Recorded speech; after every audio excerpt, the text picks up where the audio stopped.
Hello friends, welcome to Nirmala's kitchen. இன்றைக்கி நம்ம ஓணம் ஸ்பெஷலாக பாலாடை பிரதமன் எப்படி செய்யுதுன்னு பார்க்கலாம் வாங்க. அதுக்கு முன்னாடி நம்ம சேனல் சப்ஸ்கிரைப் பண்ணிவிட்டு பெல் சிம்பிள் தட்டிடுங்க. வாங்க இப்போ எப்படி செய்யுதுன்னு பார்க்கலாம். நல்லா க்ரீமியாக நல்லா டேஸ்ட்டாக இருக்கும் இது. இந்த பாலாடை வந்து கேரளாவோட ஸ்பெஷலு. இன்றைக்கி வாங்க நான் இந்த பாலாடை பிரதமன் எப்படி செய்யுதுன்னு பார்க்கலாம். வீடியோவை ஸ்கிப் பண்ணாமல் கடைசி வரைக்கும் பாருங்கள் ஃப்ரெண்ட்ஸ். இது அரிசியில் செஞ்சுருக்கிற அடை. இது நம்ம கூட வீட்டில் செய்யலாம். இது நான் இன்றைக்கி கடையில் தான் வாங்கிட்டு வந்தேன். நான் 200 கிராம்ஸ் எடுத்து வாங்கிட்டு வந்திருக்கேன். இது சின்ன அடை. இது பெரிய அடை கூட கிடைக்கிது நமக்கு ஷாப்பில். இப்போ பாருங்கள், இதில் நம்ம தண்ணி ஊற்றிட்டு நல்லா கை வச்சு நல்லா நம்ம கழுவிக்கலாம். நம்ம 2-3 முறை நம்ம நல்லா கழுவி எடுத்துக்கலாம். இந்த தண்ணி நல்லா க்ளீனாக தெரியணும், அது வரைக்கும் நம்ம கழுவி எடுத்துக்கலாம். தண்ணி ஊற்றி ஒரு 1/2 hour ஊற வச்சுக்கலாம். அதுக்கப்புறம் நான் இன்னொரு பாத்திரத்தில் தண்ணி எடுத்து வச்சுருக்கேன். அது ஸ்டவ்வில் வச்சுக்கலாம். நம்ம இது கொதிக்கிட்டோம். அதுக்கப்புறம் நான் 1 லிட்டர் பால் எடுத்திருக்கேன். நான் அடிகனமான பாத்திரத்தை எடுத்திருக்கேன். அதில் நல்லா ஃபுல் க்ரீம் பால் நான் சேர்த்துக்கிறேன். சேர்த்துட்டு இதை நல்லா ஒரு முறை கலந்து கொடுத்துக்கலாம். இப்போது இந்த பாலை நம்ம ஸ்டவ்வில் வச்சுக்கலாம். இது நல்லா ஹை ஃப்ளேமில் வச்சு சுண்ட சுண்ட காய வைக்கணும். 1 லிட்டர் பால் 1/2 லிட்டர் ஆகணும். இப்போ பாருங்கள், இது தண்ணி கொச்சிடுச்சு, நம்ம வச்ச தண்ணி. இப்போ ஊற வச்ச அடையை நம்ம சேர்த்துக்கலாம். சேர்த்துட்டு இதை நல்லா வேக வைக்கலாம். இது வேகிறதுக்கு ஒரு 20 நிமிஷம் ஆகும். இந்த அடையை சேர்த்துட்டு நம்ம அப்படியே வச்சிடக்கூடாது. ஒரு இடையில நம்ம கலந்து கொடுத்துக்கலாம், இல்லைன்னா அடை பிடிக்கும் இது. இப்போ பாருங்கள், நான் கலந்து கொடுத்துன்னு இருக்கேன். இது ஒரு முறை நல்லா மிக்ஸ் பண்ணிவிட்டு இது நல்லா வேகட்டும். வெந்த பிறகு நம்ம ஆஃப் பண்ணிடலாம் ஸ்டவ்வு. இப்போ இன்னும் கொஞ்சம் நேரம் வேகணும் இது. இப்போ ஒன்று எடுத்து பார்க்கலாம் நம்ம வெந்திருக்கான்னு. இது 3/4 பாகம் வெந்திருக்கு. இன்னும் கொஞ்சம் நேரம் வேகணும். கொஞ்சம் நேரம் மூடி போட்டு வச்சிடலாம் ஒரு 5 நிமிஷத்துக்கு. இன்னொரு ஸ்டவ்வில் பால் நல்லா பொங்கிடுச்சு. இது நல்லா கொதிக்கணும் பால். இது இடையில நம்ம மிக்ஸ் பண்ணி கொடுக்கலாம். இது அடிகனமான பாத்திரத்தை நம்ம வச்சுருக்கோம். இருந்தாலும் நம்ம அடிக்கடிக்கு நம்ம மிக்ஸ் பண்ணி கொடுக்கலாம். இப்போ நான் இதுக்கு நாட்டு சர்க்கரை தான் சேர்க்குறேன். நான் 3/4 பாகம் நாட்டு சர்க்கரை சேர்க்குறேன். நாட்டு சர்க்கரை சேர்த்து செய்யும் போது நமக்கு டேஸ்ட் ரொம்ப நல்லாயிருக்கும். பாருங்கள், நான் சர்க்கரை சேர்த்துட்டு இதை நல்லா மிக்ஸ் பண்ணி கொடுக்கலாம். எதுக்கு நான் வெல்லம் சேர்க்கலன்னா, நான் பாலில் செய்கிற தொட்டு நான் வெல்லம் சேர்க்கல. வெல்லம் சேர்த்தோம்னா பால் திரிஞ்சிடும். நீங்கள் ஏதாச்சும் நீங்கள் வெல்லில் செய்கிறதுனா நீங்கள் தேங்காய் பால் சேர்த்து செஞ்சுக்கலாம். நான் பாலில் செய்கிற தொட்டு வெல்லம் சேர்க்கல. உங்களுக்கு ப்ரௌன் சுகர் இல்லைனாக்கா நீங்கள் ஒயிட் சுகர் கூட இதுக்கு யூஸ் பண்ணிக்கலாம். நம்ம ப்ரௌன் சுகர் சேர்க்கும் போது நமக்கு ஒரு நல்ல கலர் ஒன்று வரும். இப்போ அடை நல்லா வெந்துடுச்சு. நம்ம ஸ்ட்ரைனர் பண்ணிக்கலாம்.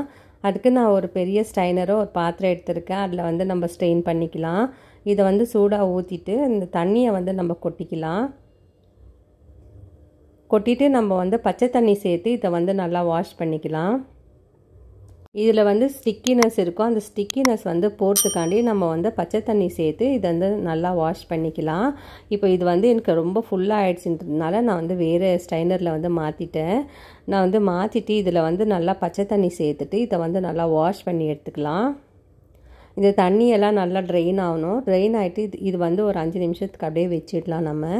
பாருங்கள், இப்போ நல்லா உதிராக வருது. அதுக்கு தான் நம்ம பச்சை தண்ணி சேர்த்துட்டு நம்ம இதை வாஷ் பண்ண போகிறோம். இப்போ இந்த அளவுக்கு இருந்துச்சுன்னா போதும். நம்ம இதை எடுத்துக்கலாம். இது தண்ணியெல்லாம் இருற வரைக்கும் நம்ம வெயிட் பண்ணிக்கலாம். பால் நல்லா கொச்சிடுச்சு. நல்லா பாருங்கள், 1 லிட்டர் பால் நமக்கு நல்லா கொச்சி நமக்கு கலரே மாறி இருக்குது. இப்போ இதில் நம்ம அந்த அடையை சேர்த்துக்கலாம். வெந்த அடையை இதில் சேர்த்துக்கலாம். பால் நல்லா சுண்ட காஞ்சிருக்கு. இப்போ நம்ம வேக வச்ச அடையை இதில் சேர்த்துக்கலாம். சேர்த்துட்ட பிறகு நமக்கு இந்த அடையை தண்ணியாக இருக்கிற மாதிரி தெரியும் பாலில். அப்போ இன்னும் ஒரு 10 நிமிஷம் இந்த பால்லேயே இந்த அடை நல்லா கொதிக்கிட்டோம். அப்போ நமக்கு இந்த பால் சுண்ட சுண்ட வரும். இப்போ இது நல்லா கொச்சி வெந்து இன்னும் கொஞ்சம் நேரம் வெந்து வரும். அது வரைக்கும் நம்ம வெயிட் பண்ணலாம். இதுக்கு நம்ம 1 ஸ்பூன் அளவுக்கு நான் நெய் சேர்க்குறேன். இதுக்கு நெய் ஜாஸ்தி தேவைப்படாது, கொஞ்சமாக இருந்தால் போதும். பாருங்கள், இந்த நெய் சேர்த்துட்டு அப்படியே விட்டுடாதீங்க. இது நல்லா கலந்து கொடுக்கணும். இது பால் கூட சேர்ந்து வரணும், இல்லைனா மேலேயே அப்படியே நிற்கும் நெய். மறுபடியும் ஒரு முறைக்கு நம்ம கரண்டி வச்சு நல்லா கலந்து கொடுத்துக்கலாம். இப்போ இதுக்கு இன்னும் கொஞ்சம் டேஸ்ட் என்ஹான்ஸ் பண்ணுறதுக்கு நான் மிட்டாய் மேட் வந்து நான் ஆட் பண்ணுறேன். உங்கள்கிட்ட இது இல்லைன்னா மில்க் மேட் கூட நீங்கள் சேர்க்கலாம். இது வந்து ஆப்ஷனல் தான். அதனால தான் நான் வந்து சர்க்கரை வந்து ரொம்ப கம்மியாக சேர்த்தேன்.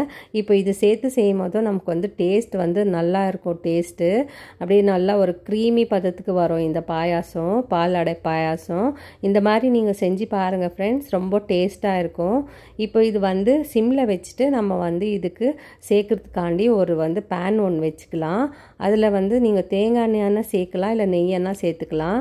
நான் வந்து எண்ணெய் சேர்த்துருக்கேன். அதில் வந்து நம்ம கட் பண்ணி வச்சுருக்கிற சின்னதாக கட் பண்ணி வச்சுருக்கிற தேங்காவை சேர்த்துக்கலாம். தேங்காவை சேர்த்துட்டு பொன்னிறமாக வர வரைக்கும் நம்ம வந்து வறுத்து எடுத்துக்கலாம். இப்போ இது வதங்கிடுச்சு நல்லா, நம்ம வந்து எடுத்து வச்சுக்கலாம் தனியாக. இதுலேயே வந்து நம்ம பாதாமும் அதுக்கப்புறம் முந்திரி சேர்த்துக்கலாம். பாதாம் வந்து ஆப்ஷனல் ஃப்ரெண்ட்ஸ், என்கிட்ட இருந்ததுனால நான் பாதாம் சேர்த்துக்கினேன். இதை வந்து நல்லா வறுத்துக்கலாம். இதுவும் நல்லா பொன்னிறமாக வர வரைக்கும் நம்ம வறுத்து எடுத்துக்கலாம். இந்த ட்ரை நட்ஸ் சேர்த்து செய்யணும்னு இல்லை, அப்படியே கூட நம்ம செய்யலாம். என்கிட்ட இருந்ததுனால நான் வந்து சேர்க்குறேன். இப்போ இதுவும் நல்லா பொன்னிறமாக ஆயிடுச்சு. இதை வந்து எடுத்துடலாம். அதுக்கப்புறம் உளுந்த திராட்சை கொஞ்சம் சேர்த்துக்கலாம். நம்ம சேர்த்துட்டு இதுவும் நல்லா பொன்னிறமாக வர வரைக்கும் நம்ம வறுத்து எடுத்துக்கலாம். இதை எடுத்து தனியாக வச்சுக்கலாம். இந்த எண்ணெயை வந்து இதில் சேர்க்குறது வேண்டாம். இப்போ இந்த பாலாடை பாயசம் வந்து நல்லா கொச்சி நல்லா ஒரு க்ரீமி கன்சிஸ்டன்சியில் வந்துடுச்சு. இந்த ஸ்டேஜில் நம்ம வந்து 1 டீஸ்பூன் அளவுக்கு நம்ம வந்து பவுடர் ஏலக்காய் சேர்த்துருக்கோம். பவுடர் பண்ண ஏலக்காவை சேர்த்துக்கலாம். சேர்த்துட்டு நம்ம வந்து ட்ரை நட்ஸ் எல்லாம் நம்ம சேர்த்துக்கலாம். நம்ம வந்து தேங்காய் வந்து வறுத்து வச்சுருக்கோம், அது சேர்த்துக்கலாம். அதுக்கப்புறம் முந்திரி, உளுந்த திராட்சையெல்லாம் வறுத்து வச்சுருக்கிறது நம்ம சேர்த்துக்கலாம். சேர்த்துட்டு ஸ்டவ் ஆஃப் பண்ணிடலாம். இப்போ பாலாடை பாயசம் வந்து ரெடி ஆயிடுச்சு. நம்ம வந்து வேறு பாத்திரத்தில் ட்ரான்ஸ்ஃபர் பண்ணிக்கலாம். அட்டகாசமான டேஸ்ட்டில் பாலாடை பிரதமன் வந்து ரெடி ஆயிடுச்சு. பாருங்கள் எவ்வளோ நல்லா க்ரீமியாக இருக்குது. நீங்களும் இது ஒரு முறை ட்ரை பண்ணி பாருங்கள் வீட்டில். நாளைக்கு வந்து ஓணம், எல்லாருக்கும் ஹாப்பி ஓணம். இந்த பாயசம் வந்து நீங்கள் வீட்டில் ட்ரை பண்ணி பாருங்கள். இப்போ இந்த வீடியோ பிடிச்சிருந்தா லைக் பண்ணுங்கள், ஷேர் பண்ணுங்கள், சப்ஸ்கிரைப் பண்ணுங்கள். தேங்க்யூ, பாய்.